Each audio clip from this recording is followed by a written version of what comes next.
बलरामपुर जिला मुख्यालय से 28 किलोमीटर की दूरी पर तुलसीपुर क्षेत्र में स्थित 51 शक्तिपीठों में एक शक्तिपीठ देवीपाटन का अपना एक अलग ही स्थान है। अपनी मान्यताओं और पौराणिक कथाओं के आधार पर जाने जाने वाले इस शक्तिपीठ का सीधा संबंध देवी सती व भगवान शंकर, गोरक्षनाथ के पीठाधीश्वर गुरु गोरक्षनाथ जी महाराज सहित दानवीर कर्ण से है। ये शक्तिपीठ सभी धर्म जातियों के आस्था का केंद्र है। यहाँ देश विदेश से तमाम श्रद्धालु मां पटेश्वरी के दर्शन को आते हैं। ऐसी मान्यता है कि माता के दरबार में मांगी गई हर मुराद पूर्ण होती है। कोई भी भक्त यहाँ से निराश होकर नहीं लौटता है। पौराणिक मान्यताओं के अनुसार भगवान शिव की पत्नी देवी सती के पिता दक्ष प्रजापति द्वारा एक यज्ञ का आयोजन किया गया था, लेकिन उस यज्ञ में देवी सती के पति भगवान शंकर को आमंत्रित तक नहीं किया गया, जिससे क्रोधित होकर देवी सती अपने पति भगवान शंकर के अपमान को न सह सकी और यज्ञ कुंड में अपने शरीर को समर्पित कर दिया था। इस बात की सूचना जब कैलाशपति भगवान शंकर को हुई तो वह स्वयं यज्ञ स्थल पहुँचे और भगवान शिव ने अत्यंत क्रोधित होकर देवी सती के शव को अग्नि से निकाल लिया और शव को अपने कंधे पर लेकर तांडव किया, जिसे पुराणों में शिव तांडव के नाम से जाना जाता है। भगवान शिव के तांडव से तीनों लोकों में त्राही त्राही मच गई, जिसके बाद भगवान ब्रह्मा के आग्रह पर भगवान विष्णु ने अपने सुदर्शन चक्र से देवी सती के शरीर को विच्छेदित कर दिया, जिससे भगवान शिव का क्रोध शांत हो सके। विच्छेदन के बाद देवी सती के शरीर के भाग जहां जहां गिरा, वहां वहां शक्तिपीठों की स्थापना हुई।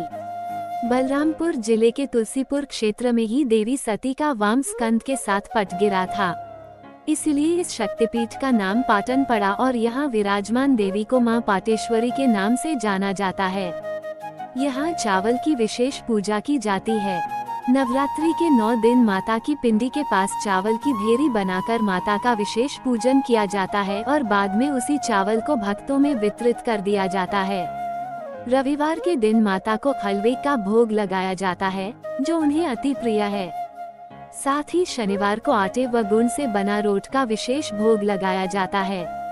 महंत मिथिलेश नाथ जी बताते हैं कि नवरात्रि के दिनों में करीब 5 लाख लोग माता के दर्शन को देश और विदेशों से आते हैं, जिनको पर्याप्त सुरक्षा व्यवस्था मुहैया कराई जाती है। साथ ही भीड़ ज्यादा होने के कारण मंदिर परिसर में ही माता के विशेष पूजन अर्चन के लिए व्यवस्था की जाती है।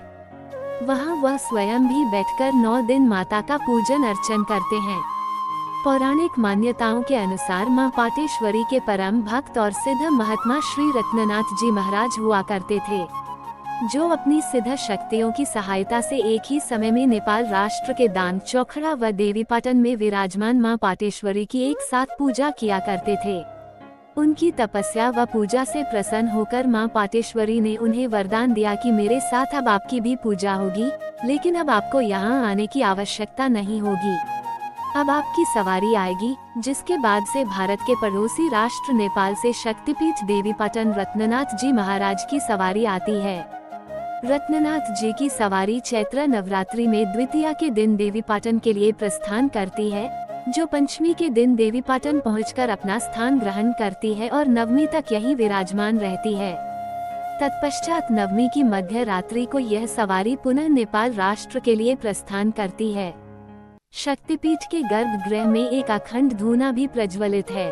पौराणिक कथाओं के अनुसार भगवान शंकर के अवतार माने जाने वाले गुरु गोरक्षनाथ जी महाराज ने त्रेता युग में मां पाटेश्वरी को प्रसन्न करने हेतु तपस्या की थी और एक अखंड धूना प्रज्वलित किया था, जो त्रेता युग से आज वर्तमान समय में अनवरत रूप से जल रहा है।